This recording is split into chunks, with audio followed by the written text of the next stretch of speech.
Bienvenidos a Prom Noticias. He aquí algunos flashes informativos. Rusia continúa los ataques con misiles sobre Ucrania. Las fuerzas rusas lanzaron una ola de ataques con misiles en toda Ucrania el viernes, matando al menos a 16 personas e hiriendo a decenas más. Los ataques alcanzaron objetivos en varias ciudades, incluidas Kiev, Kharkiv y Dnipro. Los ataques se produjeron mientras Rusia continuaba su ofensiva en el este de Ucrania, donde ha intentado capturar la región de Donbas.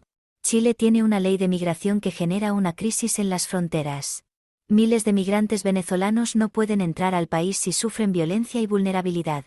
El gobierno chileno propone un corredor humanitario y refuerza el control fronterizo. La crisis migratoria afecta a otros países de la región. Muchos migrantes no pueden acceder al Registro Nacional de Extranjeros por falta de documentos o Internet. China y Estados Unidos se disputan el litio en América Latina. El litio, un mineral clave para la transición energética y la fabricación de baterías, es el motivo de una disputa entre ambas potencias en Sudamérica. China lleva ventaja en este campo, ya que ha invertido en varios proyectos de extracción y procesamiento de litio en Argentina y Bolivia, los principales productores de este recurso en la región. Estados Unidos, en cambio, ha llegado más tarde y ha expresado su preocupación por la influencia de China en estos países. Sudán vive una grave crisis desde el golpe de Estado del pasado octubre. El ejército y las fuerzas de apoyo rápido se enfrentan por el poder y causan cientos de muertos y heridos.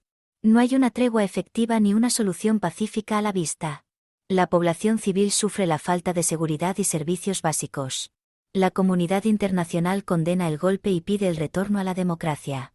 La Reserva Federal de Estados Unidos admitió que falló en supervisar al Silicon Valley Bank, el mayor banco en quebrar desde la crisis de 2008.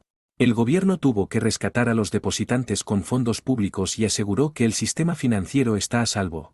La crisis del SVB se atribuye a una mala gestión y a un pánico irracional, pero también se cuestiona la desregulación bancaria iniciada por Trump. El First Bank está en riesgo de quebrar y causar una crisis bancaria. El gobierno busca una solución para evitarlo. La economía estadounidense está en un momento delicado. La Fed subirá los tipos de interés y reconoció que falló en supervisar al Silicon Valley Bank. Llegamos al final, gracias por su atención. Estén atentos a nuestros nuevos vídeos informativos. Denle like, suscríbanse y activen la campana de notificaciones.